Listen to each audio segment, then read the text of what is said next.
Alright, this is the bodywork that I did. You can see in here, this thing was absolutely tweaked. Sort of bent in at this angle, so doing the outer edge, boy, that was tough. Getting it to look like that. You know, I just bought these, and look at the dimples. That's how I got them, from Brothers. So that's going back. Anyway, they had this plate cover for the bumper brackets for $69, but I decided I'd just do my own, you know? So I just need somebody to hold it in place, or get a C-clamp to, there's a pre-drilled hole here and here somewhere. That's aluminum, polished aluminum. So I think I got it. You know, straight enough for a daily driver. That's all it's being asked of me. So the left side is pretty much done. The yeah, I just gotta line up everything again. You know, I knew I was gonna get shrinkage because of all these weird weather changes out here. So that's been a few days. Now I'll wet sand it and detail it. And then this, yeah, you can even see where it's popping up. I learned later you have to tap that in with a hammer, the little hole, so that it forms like a cone toward the bottom, and then the body filler will stay in place. Anyway, these I cut, but they were too long, so I'll save them for something else. But there is a reason. Maybe you could figure this out for me, Chuck, because man, this was a pain in the ass. Man, plug this in. Oh.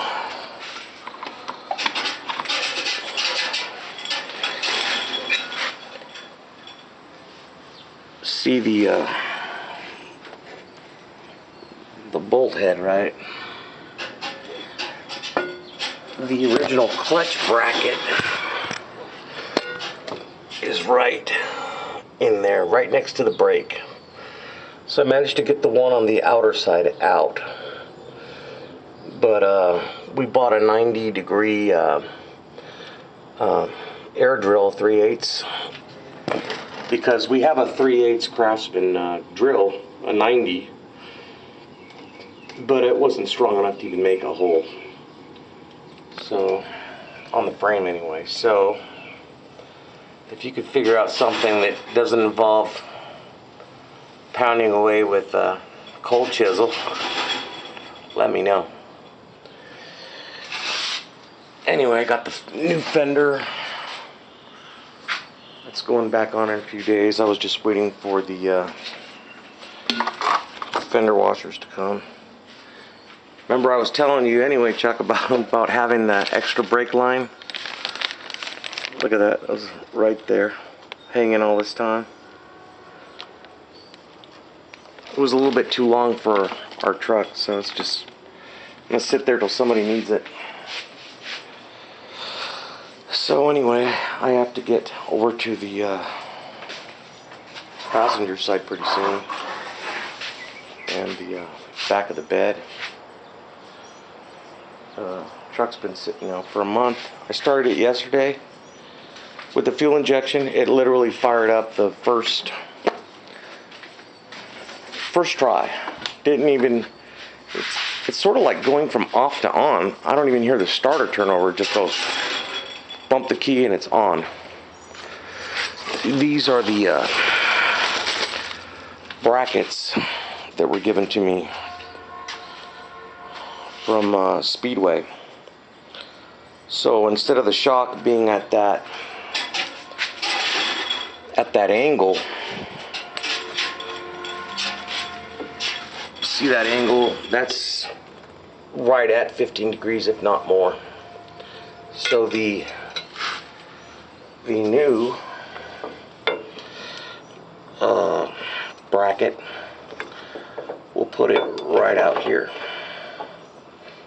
in line with the shock.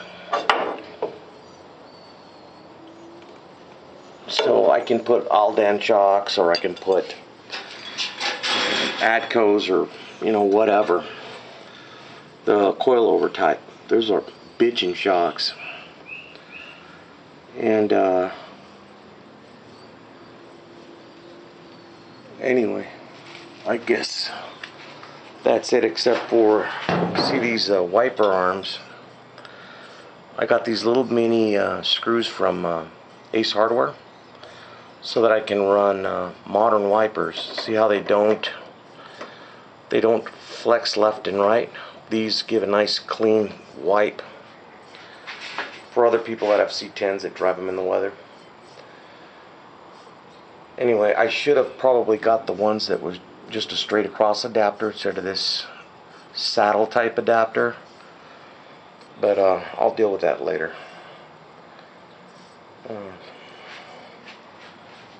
So anyway, I was supposed to have had this truck done last month so I could get the air conditioning installed, but I was afraid I'd run into more money issues, so I just wanted to get this part done. Like little imperfections, like she does not care about that. My aunt just said, just take out the the major damage.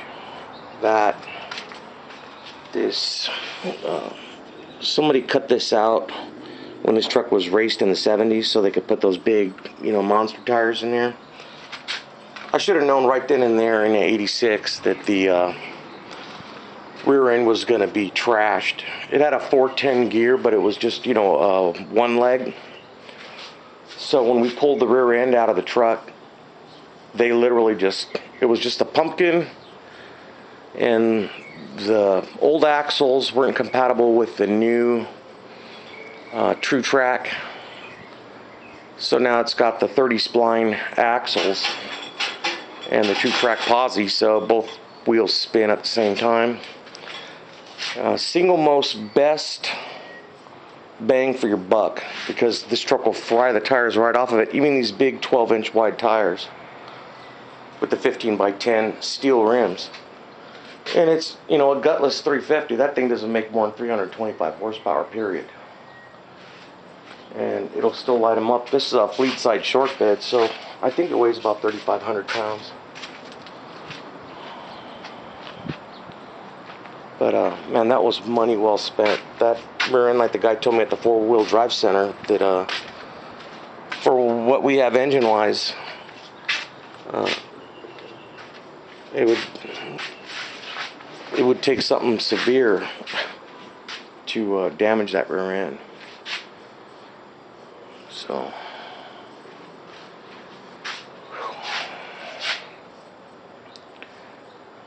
anyway, I guess that's it. I'll update once I get the fender back on and the left side complete. I still have some business to attend to up there on the roof.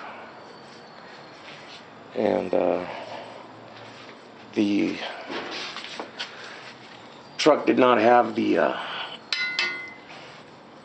outer bracket because, well, you see the power steering in the way.